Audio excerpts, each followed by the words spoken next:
Hey, what is up guys? My name is Wilder and welcome back to a Halo 4 Team Snipers gameplay commentary. Now it's definitely a very welcome introduction to Team Snipers, finally coming back to Halo 4. And this particular game, this isn't just any Team Snipers, this is Shoddy Snipers. They're probably one of the most crazy intense games ever. I mean, usually when I'm using a sniper rifle, I'm on and off confident depending how frequently I use it. So going into Team Snipers today, I sucked, but coming out to the point where this game, because I've literally got this game 5 minutes before I'm doing this commentary and about 6 hours before you see it uploaded. So I've only just gotten this game, but eventually after I use it, I get confident. But that still is never really with the close quarters type area. Only every now and then, if I'm aware of the situation and know where a guy is, that I can be confident with a sniper rifle up close. When someone just runs up and pops up on my screen, I'm like, oh shit, and just freak out or shoot randomly. And generally I die after I try and go for a melee and always miss because they get me first. So having a shotgun in your back pocket, like, you've always got to be ready. You've got to be ready to see a guy and switch to that shotgun as fast as you can. So that's why this game type is just completely intense, and it's very welcome to come into Halo 4 because I never played it in Halo 3 nor Halo 2. I'd only ever heard about it, so I'm excited to be able to experience it for the first time. And for guys, anyone who doesn't know, obviously Team Snipers has come back at this point. I believe it's still currently just classified as a rotational playlist, but it's something we want forever and 343 went forever, so I don't see why it would be going away at any point with the introduction of stuff like team objectives, so getting multi-mode playlists. I'm sure this is something that is going to be here for a very long time, so that is very, very exciting. I've heard a few different complaints about Team Snipers. Some of them I can reason with.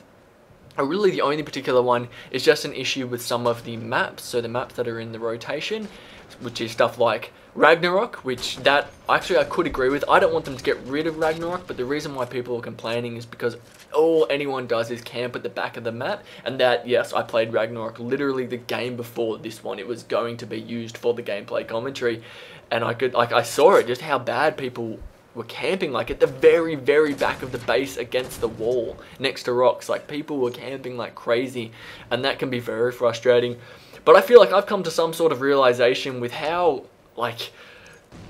this Snipers has been put back, like with stuff like Abandon and Haven to play snipers on, and then Shoddy Snipers and Solace, with all these small maps being introduced. I like the versatility, the variety of playing something like Haven and then jumping into this like Longbow. So I think, fuck it, add every single fucking map into this playlist and let's just play snipers on every single map, because I think that's awesome. I like the variety of playing like these crazy small maps and then these larger long maps.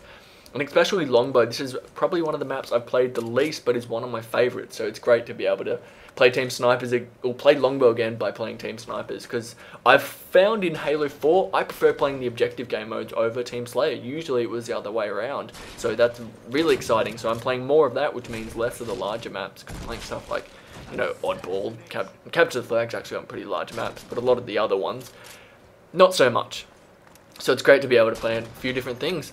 Now, my topic for this commentary was, as you can see by the title, I am starting my review on Halo 4. I'm starting to get in the mindset to start looking at what's really good, what they've done right, and what they've done bad. Because with games like this, I don't feel that reviewing the game after a couple of weeks or even just a day or so, like 10 to 20 hours of gameplay, I don't think that review's really sufficient. I don't think that review is accurate, which is how reviews are done. They play roughly about 20 hours of the game, and then the review's out at the point with the game being released, which for some games can really work, but for other games, especially games that are so heavily multiplayer focused, like Halo 4 and like my other major one that I would be doing a review of, which is Black Ops 2, I don't think reviews can be done that early. I think you need sufficient time with a game, and especially also games that are heavily DLC focused with additional playlists, maps, guns and stuff coming out. I think you really need some proper time. So I'm going to be saving the actual review until about July this year. I would say around about then, once all the DLC is out, once the majority of playlists have been set to what's permanent and what's not, when the changes are going to be minimal, that's when I'm going to put out a review. But I'm starting to try and get myself in the mindset now. The reason why I do it this way, or why I want to do it this way, is I need to have proper experience with the game. Let's use Halo Reach for an example. I loved that game when it first came out, and I looked at it as if that was the best Halo to ever come out. But then going towards the end of the life, or actually halfway through its life, and then from then on to the end, I fucking hated that game. I thought that was one of the worst Halo games ever created, and I'm sure a lot of you guys realize that as well. And that's because the fun factor wears off that it's a new game, and the exploits start to kick in. You start to realize how many problems there actually are with the game that players are exploiting. Like armor lock as an example. How many things are in the game that are unbalanced that other people exploit, how many glitches that weren't fixed, stuff like that. And I think that needs to be in a review. A game should be reviewed. If it's released with these problems, those problems are part of the game and they should be counted in the review. They should be counted in the score. And for a game to live its whole life cycle with glitches and stuff, that's unacceptable in this day and age with the game, where the gaming industry is now.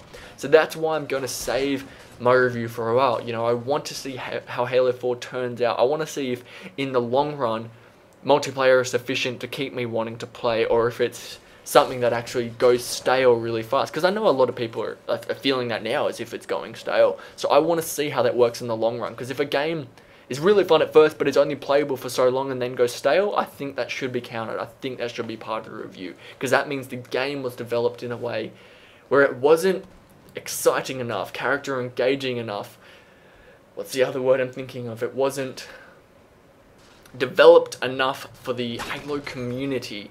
There were too many things put in the game that were unacceptable or unwelcomed that made this game unplayable. And if a game can go to a point where it's unplayable, that should be part of the review. I think everything should take advantage. So I'm going to be waiting a couple of months, but I am starting to get into it now because the game has been out for a long time now. We've got already the first pack of DLC coming out. We've got the second one coming out this month.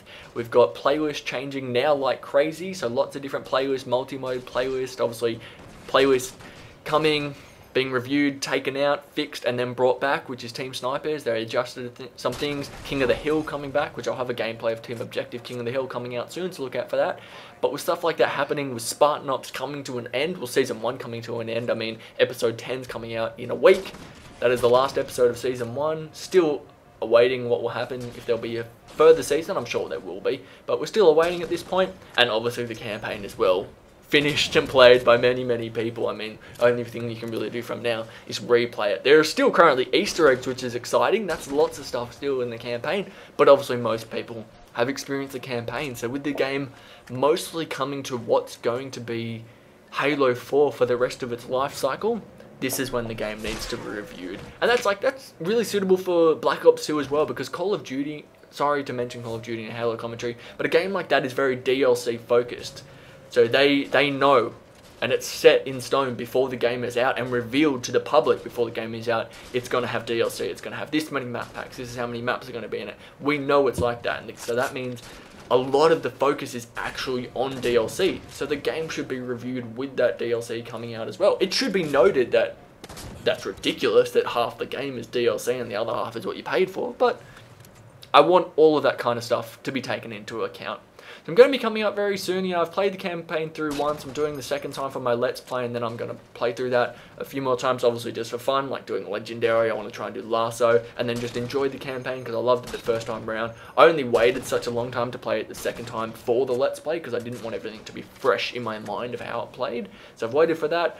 Obviously, we've played through Spartan Ops. We're almost finished. Got the last episode coming up. I'm also doing Spartan Ops on my channel as well, so my second playthrough it is on the channel, and then I'll be going through that Legendary as well, so I get a lot of experience of Spartan Ops and get a good review of that. And then multiplayer by the time all the actual announced DLC is out.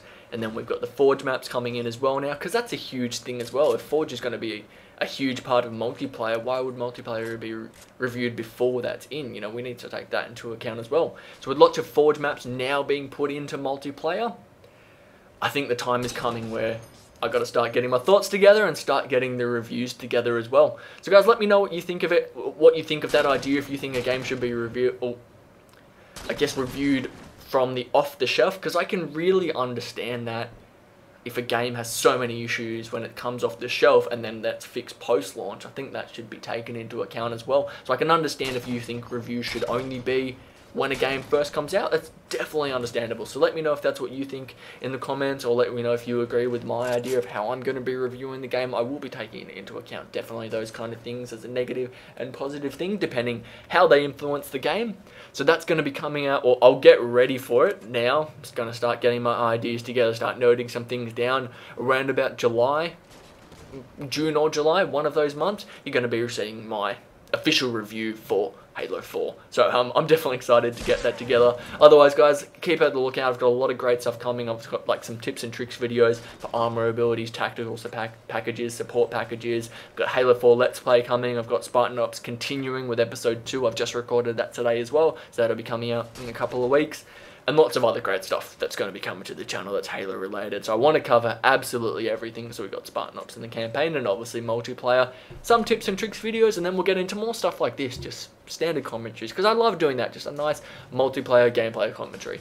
And I will of course be putting out videos every time a new game mode comes out as well. So I've got Team Objective coming out, Infinity Capture the Flag, all the stuff like that will definitely be coming to the channel. That guy got shit on. That guy, he was behind me, shot me once, and I still turned around and shat on him. I loved that. And then at this point, there was only a couple of kills remaining, so I'm just running around trying to get every single kill. I'm like, I need all the kills. So I kill this one guy here, and then coming up to the last guy, I'm like planning, not this guy, the next one, planning how I should kill him. So guys, that's going to be the end of the video. I hope you have enjoyed. If you're new to the channel, make sure you hit subscribe, and if you did enjoy it, make sure you give it a like and share it with your friends by Facebook or Twitter. That'd be absolutely awesome, guys. I hope you enjoyed the video. My name is Wilder. Thank you so much for watching. Laters.